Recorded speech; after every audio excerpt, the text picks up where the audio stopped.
Hello, hello, everybody. We're back, and we are talking about the case of Madeline Soto. We're going to be talking a lot about her life leading up to her death, and we're going to be talking about her mom. Obviously, if you read the title to this live stream, this is a no-brainer as far as I'm concerned. But we're going to be digging into why after what, February, March, after now over 3 months, 3 months and a few days, 5 to 6 days,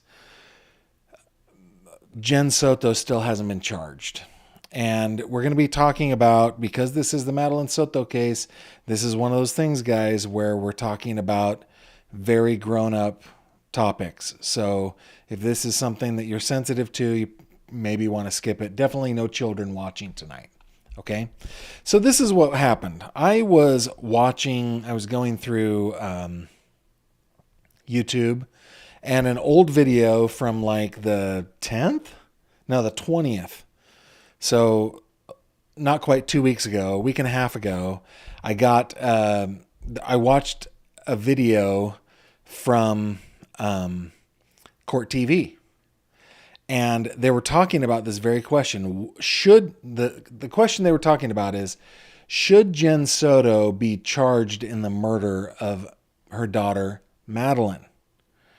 Keep in mind, this was May 20th, a week and a half ago. And we're more than 3 months past Madeline's disappearance and death, and she has not been charged yet. So I want to go through. I'm going to share some clips from that. It's a Vinnie Politan program. I'm going to share some clips from that. We're going to go over some documents tonight, so stick with me as we go through everything. By the way, I know that Autumn has already brought it up, but if you guys would like to get my attention in the live chat, please do me a favor and put GF in your comment. That helps me, because what I do is I filter the comments by that. So I can... Let's see. Actually, there's already a great question. GF, I'm wondering why no one has mentioned the new discovery items like videos at 7-Eleven, etc. Well, Kelly, I have not seen those new discovery items. I would love to see them. If you can send to me, go over to my website. Let me bring you over there myself real quick. Go over to my website, hit contact, and fill out that form. Send it my way. I would love to see the new discovery items. By the way, guys, this is always the best way to get in touch with yours truly, okay? But that is a good question. And Kelly, I saw your question because you put that GF in there. Thank you very much for doing that. All right, we're going to start by watching a clip here. I think what I'm going to do is just put on headphones. That way we can watch it together. All right, here we go. Let's see. I go here. As you listen to his voice, that the whole thing about rummaging through the backpack, we know that is him lying, because of the backpack on video at the dumpster, and that's where the backpack is found. And he was there at 7:35. So what do you think and what do you hear in his voice, in his story? Well, I have to tell you, as you guys all know, that he Now, I didn't do a very good job of setting this clip up. They have just listened to a clip of Stephan Sterns' interview that first day with detectives when Madeline was still missing, okay? That's what's happened. So I'm going to back up just a little bit, and here we go. I have to tell you, as you guys all know, that he flunked the test like miserably. So, you know, when you're looking at the language, but his overall voice is over explaining. He feels like he's a victim. You can feel and hear this kind of victimization in his vocal cords, and it's like he's overwhelmed. He's really tired. In fact, I think at some point he says, you know, I had to take tranquilizers because I was just really overwhelmed. So it's really about him. He's a vulnerable narcissist. I've said this before, but overall, when I was looking at the statements, there's so much deception, Vinny. We need a whole show for just this. And we talked about that here on the program when we listened to Stephan Sterns' interview, which you can go back and watch on the channel.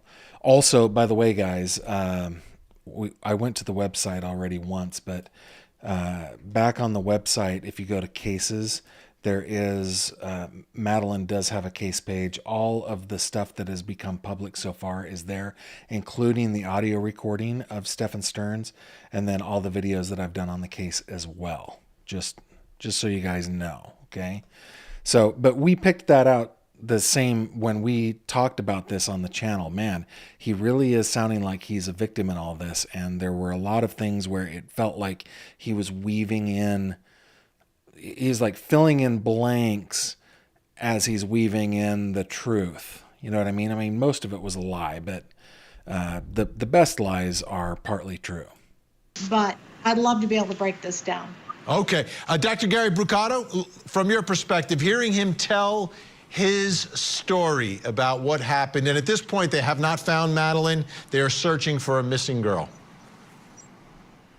Well, my impression is that it sounds like somebody making up a story as it goes along. And it's important to remember that this interview is February 27th, and Madeline goes missing on February 26th. So we're talking about somebody who theoretically could have killed, eliminated a person after a long period of filming sexual abuses and things like that. Is less than 24 hours later is here presenting in the way that's being described here, with this kind of victimized tone and so forth. But there's also this quality of making a gallant effort to kind of try to sound like Father of the Year. You know, you get this kind of... And that is another thing that my viewers picked out, is like, oh, he's talking about what a great person he is. Everything is surrounding him, right? He wanted to give her McDonald's. She didn't want that. And he gave her something else to eat. What was it? Like a cinnamon roll or something like that. And he likes to drop her off, but she doesn't like to be seen in his hoopty mobile. I get that. Stuff like, you know, he's like filling in these little things, trying to make it appear like he really is the best guy, the best person ever to be in Madeline's life, which we found out obviously is not true. Mother knows best quality to the story, where she's saying, I love you, and he's watching in the rearview mirror, making sure she's okay. But what we have alongside that picture is the picture of somebody who is making this big loving story about the backpack, and the backpack has been like unceremonially dumped into a trash can. The kid that he's talking about, he may very well have killed less than 24 hours before, and you wind up with this bone-chilling comparison between that story and the grim reality of what might have really happened, and it's sickening.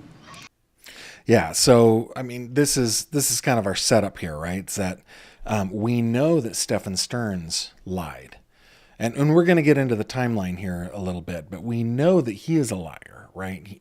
In his interview, you can tell that there are tons of lies. The question is Jen Soto a liar? And I mean, that is the part that's been getting me on this, is that she has been caught in some verifiable, demonstrable lies. So one of those is that she said that she saw Madeline get ready for school at about 8 a.m. And that is in an actual, let me go to Mr. Morris's supplemental report. I think it's on the first page. Yeah, so this is the supplemental report from Investigator Morris that was released on the 15th of May, but it was taken on like the 14th of March.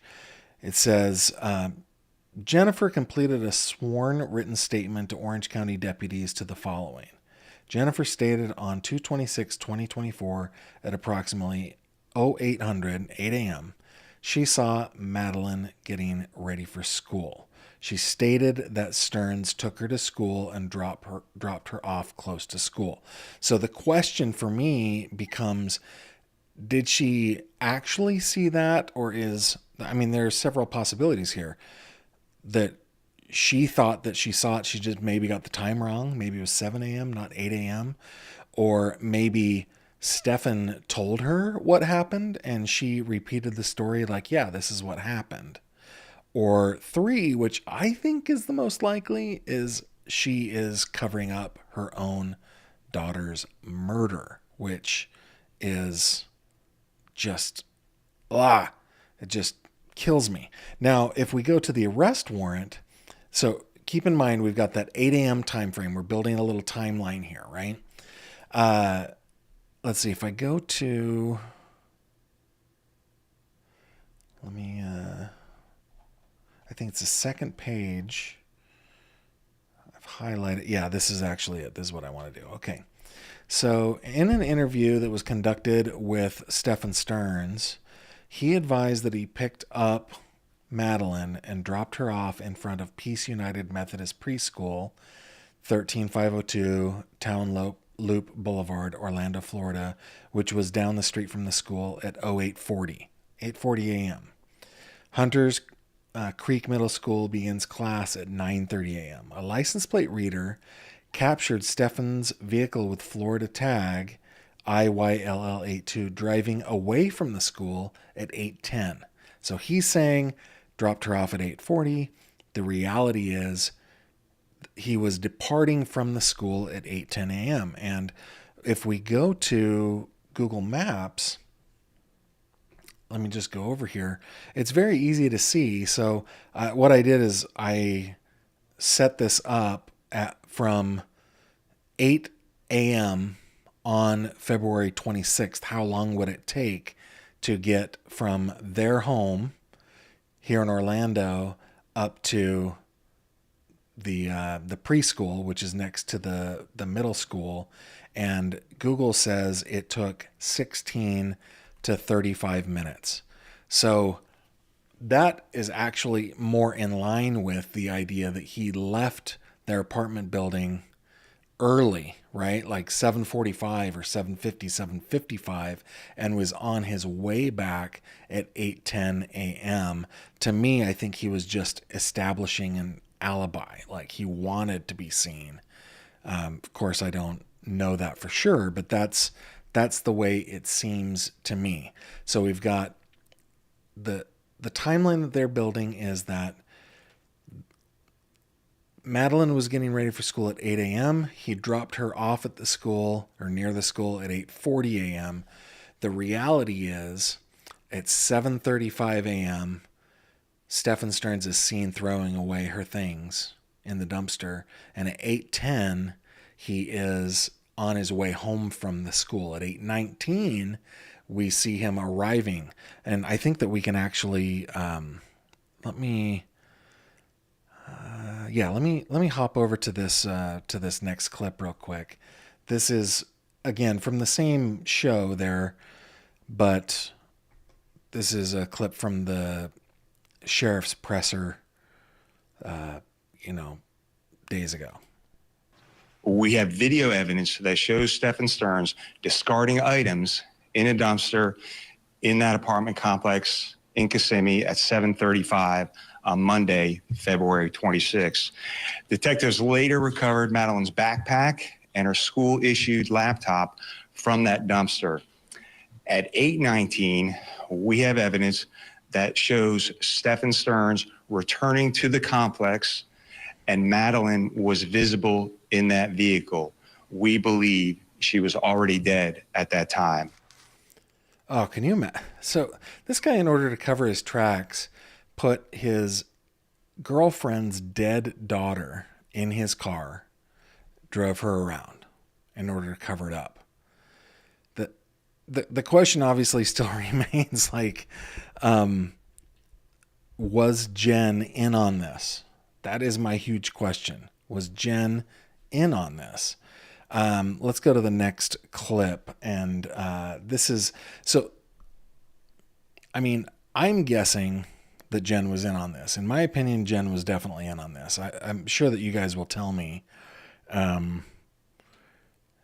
in the comments what you guys think. I would love to hear what you guys think. But yeah, my question, I'm sorry, my mind is racing. My question is, if it's so obvious to tell that there are demonstrable lies that Jen Soto has told, why have they not arrested her and charged her with something? And I think that before I watched this clip, which I admit was 10 days ago, but it still applies. I thought maybe they just didn't have anything to actually charge her with. But that is not the case, according to this guest on Vinnie Politan's show. Let me pull this up real quick, and we will have a listen. That statement that she provided, seeing her getting ready for school at approximately 8 o'clock, is that a problem for her in terms of potential charges or liability? If not, what else do investigators need to try to demonstrate that she is perhaps involved in a cover-up, perhaps involved in disposing of her daughter's body? Vinny, unfortunately for her, as a friend of mine would say, the math is not mathing with that timeline. Yeah, exactly. The math isn't mathing, and that's what Brandy just asked, right? How did he get from school from 10 a.m. to the apartment at 8:19 if it's a 16 to 35-minute drive, right? The math is definitely not mathing here at all. Let me back up, and we'll listen to some more. Of her daughter's body? Vinny, unfortunately for her, as a friend of mine would say, the math is not mathing with that timeline. She's in deep trouble.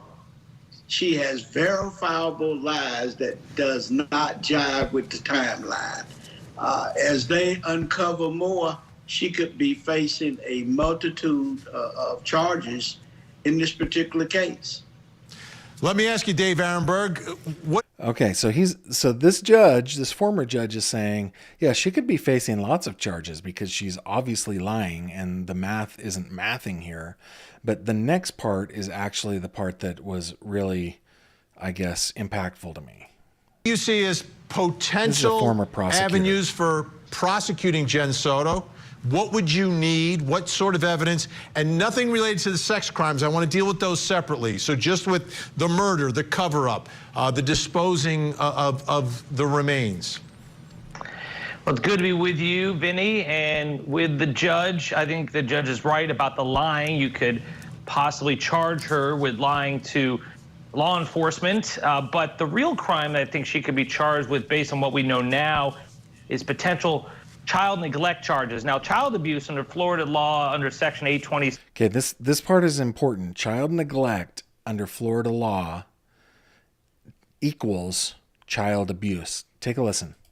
7.03 includes child neglect, and neglect can be a second-degree felony punishable by up to 15 years in prison if a caregiver fails to provide a child with the necessary care, supervision, or services to maintain that child's physical and mental health. And if that neglect causes great bodily harm, which clearly occurred here, then it does rise to a secondary felony. That's the crime that she could be charged with, depending on the facts. Now, she may say that she has no intent to commit such a crime. But remember, we're not talking about intentional child abuse. We're talking about child neglect. And by its own terms, neglect doesn't mean intent. It just means that you're neglectful. And I think when you encourage your daughter to go sleep in a bed with your boyfriend in another room when you're not even there, then I think that meets the standards for child neglect. All right. So I thought that was crazy awesome, right? Let's not forget who we're talking about here. We're talking about little Maddie Soto, 13 years old, when she was brutally murdered. We don't know. I say brutally because every murder is brutal. We don't know specifically how she died. I have heard rumors that it was blunt force trauma, but the idea, or I guess the statute in Florida is that neglect equals abuse, and there doesn't have to be intent in order for it to rise to the level of a felony. So if that is the case in the state of Florida, I am curious why they haven't made an arrest. And I saw a comment a little bit earlier here. Jay says it's not like they need her to testify for the state to get a conviction. Arrest her, right? And I agree with Jay here. I completely 100% agree with Jay. 1,700 files were in his Google Drive. There's so much inculpatory evidence here, including video and the placement, there's direct evidence, the placement of the backpack and the laptop, all that stuff. I don't think that they need anything to convict him. I think there's so much that he is going to plead guilty. I really do.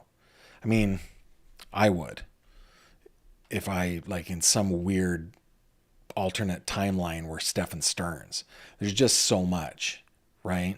Now, the other thing that I learned, by the way, guys, is that in the state of Florida, the certain types of SA against children are capital offenses.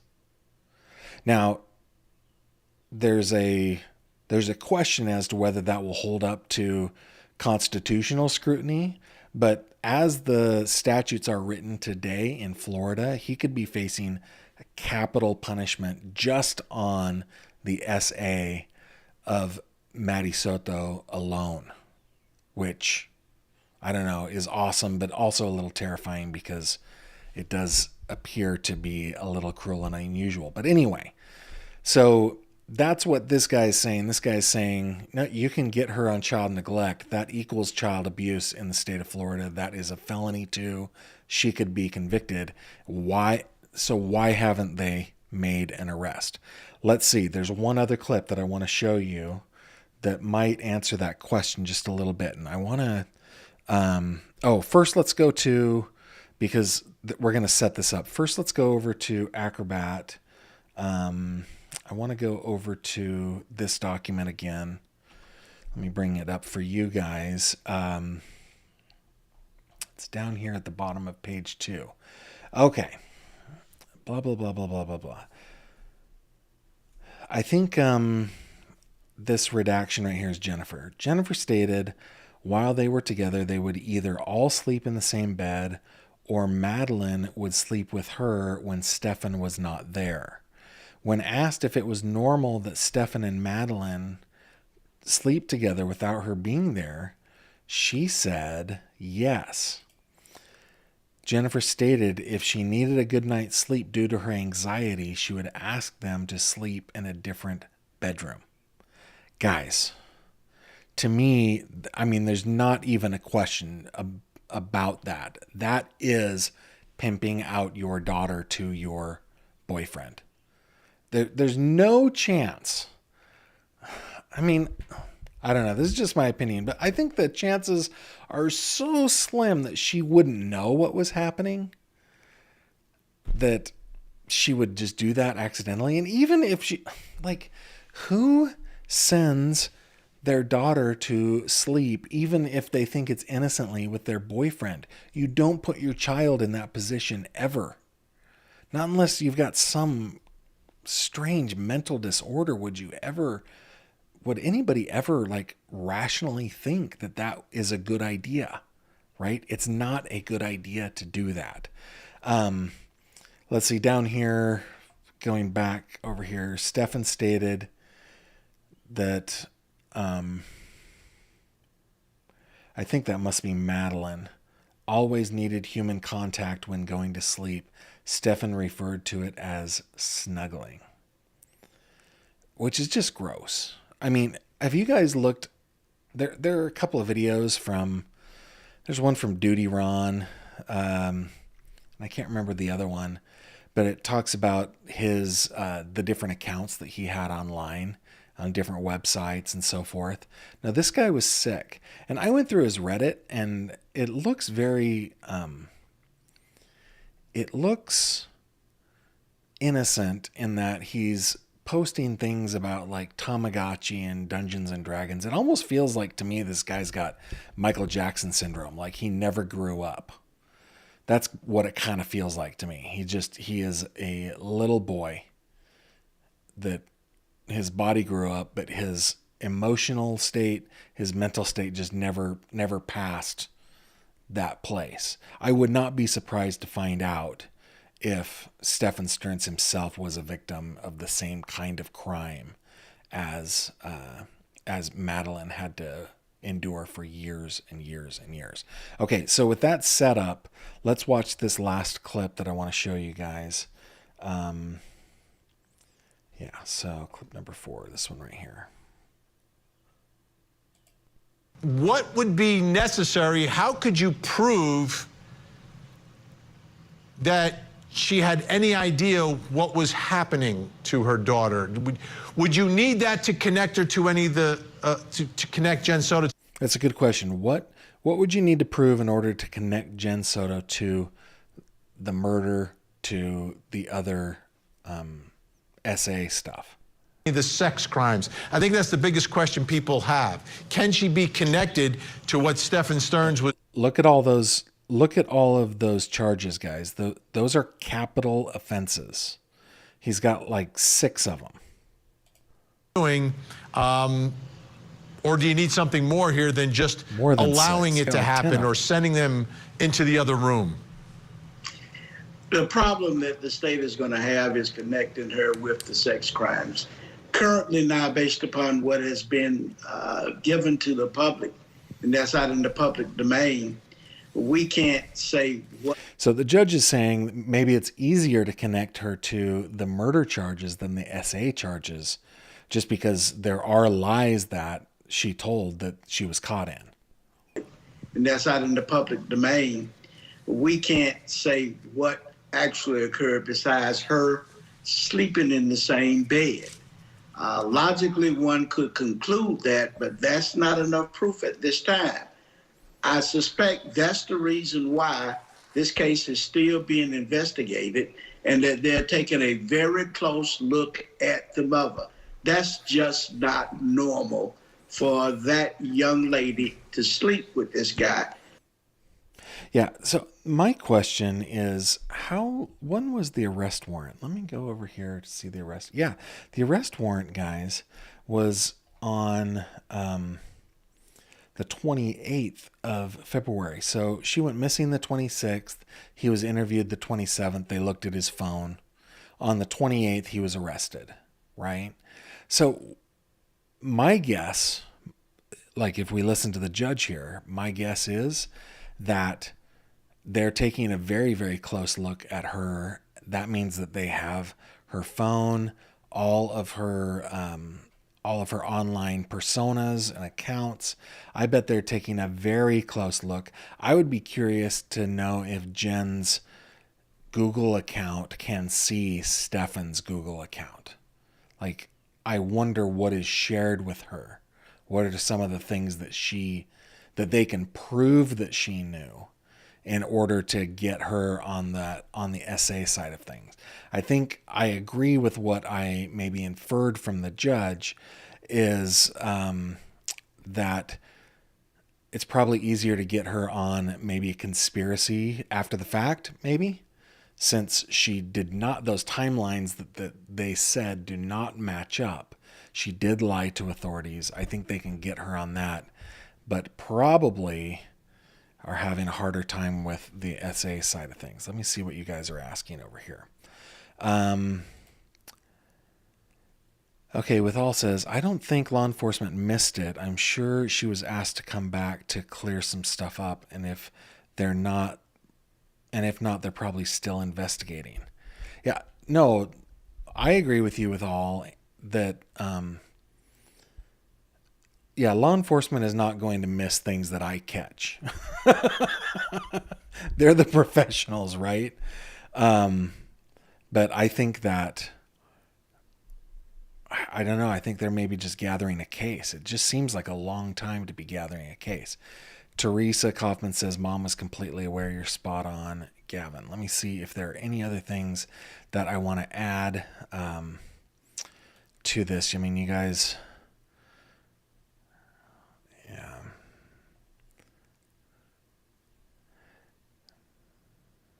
Yeah, Michelina says, anxiety is what she told the detectives so she could get a good night's sleep. Give me a break. Yeah. I wonder if Jen Soto is on any of those 1,700 files. I mean, is it possible? Maybe I'm not empathetic enough here. Is it possible that a person like Jen Soto could just be so naive, to send her daughter to sleep with her boyfriend and just not even expect any of the stuff that the police allege that he did, that I believe he did? Is it possible that there's a person that is that naive? I guess it's possible. I just don't think it's likely.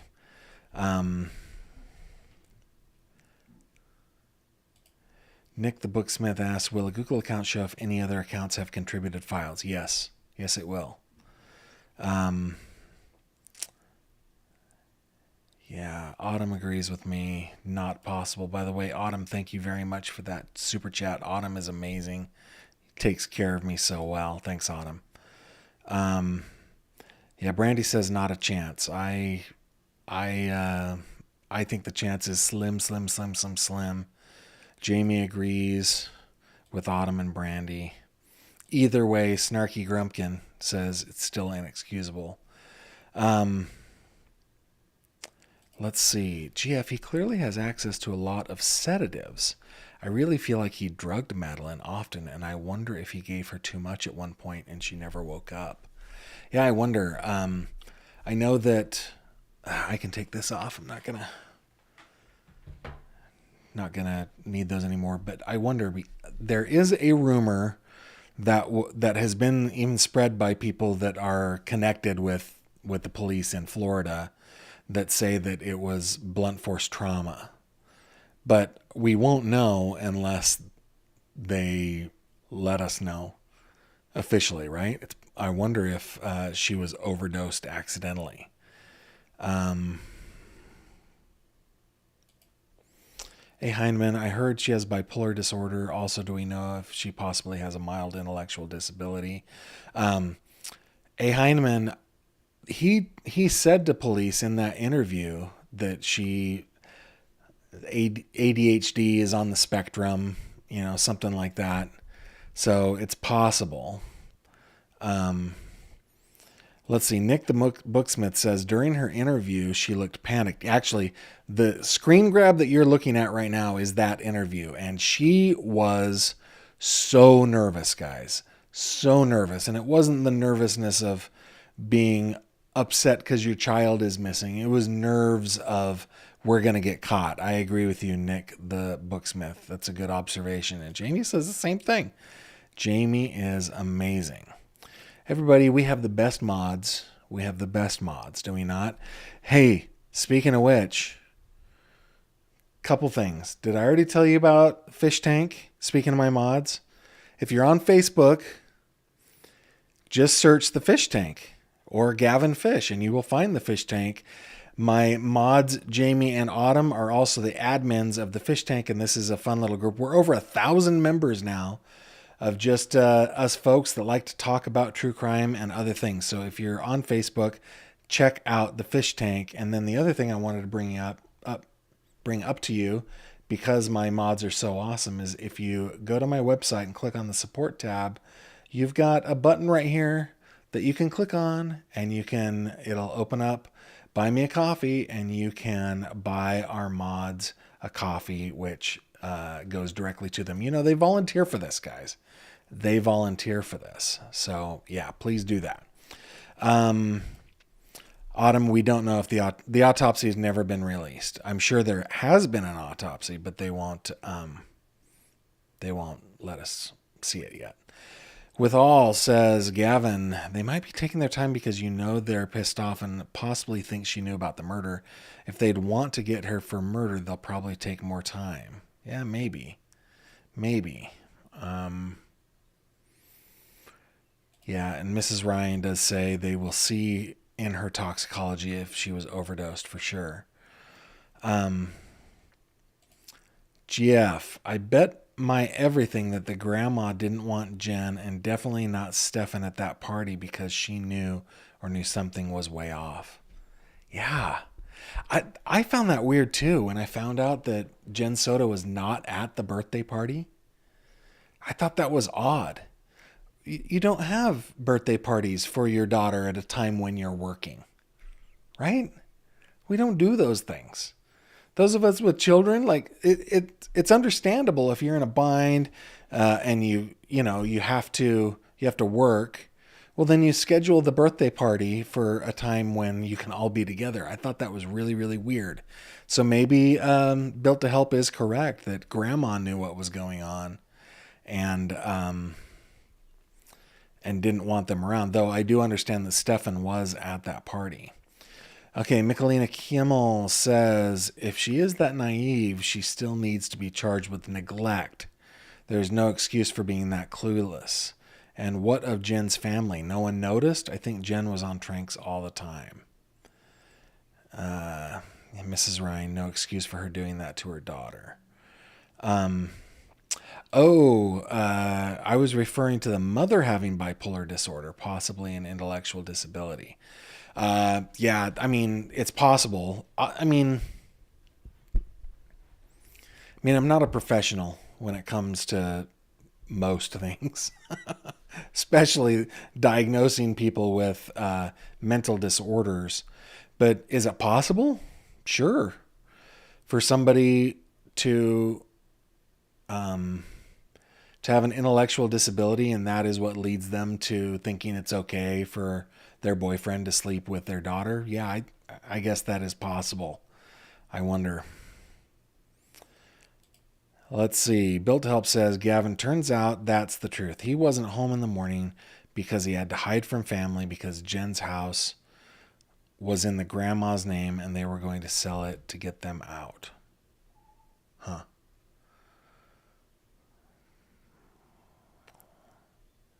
Let's see. We don't know the level of brainwashing Jen might have been experiencing. That combining with taking psychotropic medications, powerful combo. Sure. Yeah.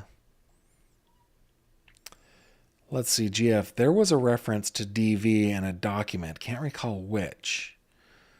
That typically does refer to physical violence. Yes. I can't remember which document that one was either. But I do seem to recall that. Let's see. I don't want to.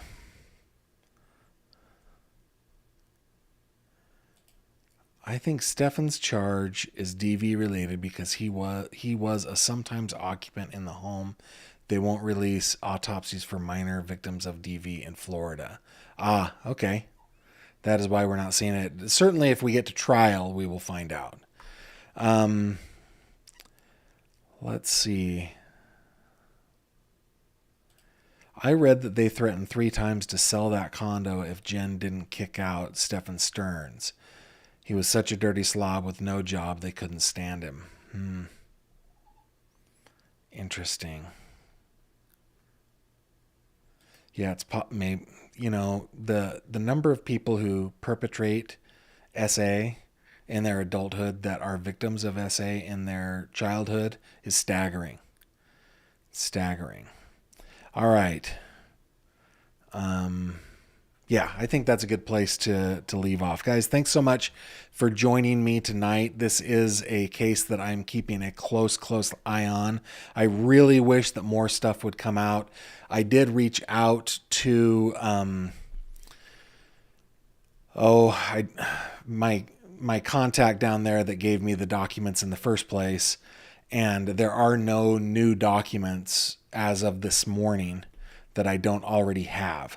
I will keep my eye on that, see if there's anything new. Whenever there is, I will bring it to you. And let's see, with that, before I say goodbye, guys, I want to just show you. Let me see if I can bring this up here real quick. Let's see. Give me a second before you go. Yeah, I'm going to be able to bring this over here. Tomorrow at 4 p.m. Eastern Time, we will be joined by Mr. Sean McDonough, and we are going to be recapping a little bit of the Karen Reed trial. There have not been any sessions this week. Next week, I believe, is when they start up again. It is still the prosecution's turn. But we are going to have Mr. McDonough on for the second time on my channel to talk about the case. So please join us tomorrow at 4 p.m. right here on the channel. Be there, be square. And I hope I will see you there. And I hope that I will also see you over in the fish tank. That would be awesome.